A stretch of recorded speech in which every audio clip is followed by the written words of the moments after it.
This is Radio Now 95.3 FM. Come for the news, stay for informed conversations. Dangote Refinery has dropped the price of fuel from the depots to 890 naira per litre. A statement from the refinery explained that the drop in price is in alignment with market realities as well as changes in the international crude oil prices.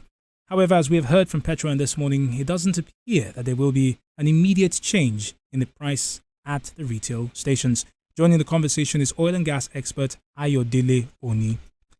Mr. Oni, good morning and thank you for joining us on the conversation. Good morning. Thank you very much for having me. Right. So, Mr. Oni, how soon do you expect the NNPC to follow suit in dropping prices? As soon as they sell out their old stock. I think that's what the challenge is. If you bought it too high or you bought it high, if I buy something for 5 naira and prices go to 3 naira, I'm not going to sell for 3 naira because it then means that I'm selling that particular stock at a loss. So I think the challenge is that as soon as they run out of that stock per filling station, it may not be something that they will do uniformly. It may be something that they do in piecemeal. I think that's what it is. It's market forces.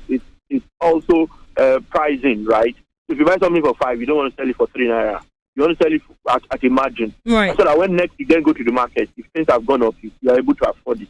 Would you say this is the same reason why Petron has come out to say that marketers might not necessarily immediately reflect pricing? I expect that that's the reason. Because old stock.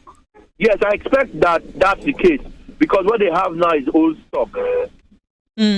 So, Mr. Oni, within the last month or so, we've essentially 2 months, because I think it was sometime late November that Dangote first reduced pricing and then NNPC followed suit. So within about a month or so, a month, 2 months, we've seen prices increase and drop quite, I don't know if the word is sporadically. We understand it reflects international market pricing, but there is a question on how businesses and individuals can plan for energy consumption through the year if we have prices varying this frequently.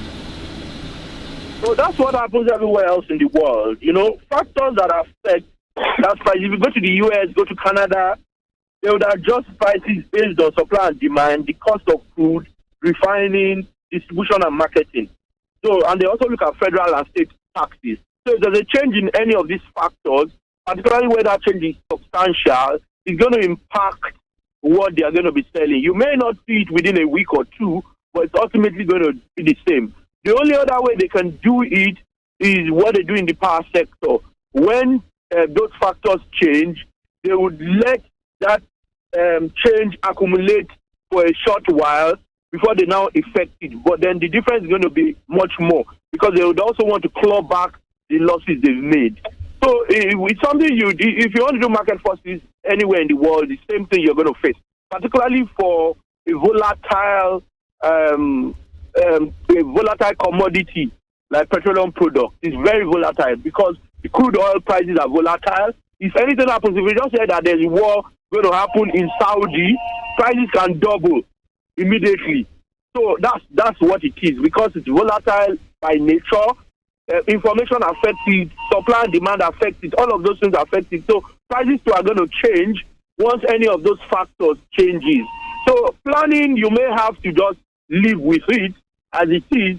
You have very little choice unless you want to then speak about subsidy or some mechanism by government where government or someone initially take the shock and after a while they will then claw back their losses. It then means instead of increasing it by say 10 naira, they may increase it by 15 naira because they've had losses for say 6 months. So if you want to do a 6 monthly change or something, that's the only other way you can deal with it.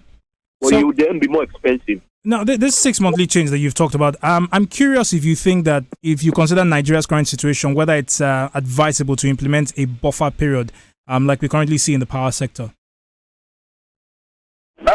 Yes, you can, but then the dynamics will be a bit different in the sense that the change percentage or percentile in the changes will be much more than it is as we see. At times you see 5%, we see 7.58, it may then be 12, 15 because you need to take into consideration what had happened in the entire quarter or entire period. Mr. Oni, thank you very much for your time and your expertise on this conversation. Ayodele Oni is an oil and gas expert who joined us on Now Breakfast to discuss the drop in prices, the ex-depot prices of petroleum products at the Dangote Refinery. It's dropped from 950 naira to 890 naira per litre. However, indications from Petron include that customers may not see an immediate impact of this drop in the prices. This is Radio Now 95.3 FM. Come for the news, stay for informed conversations.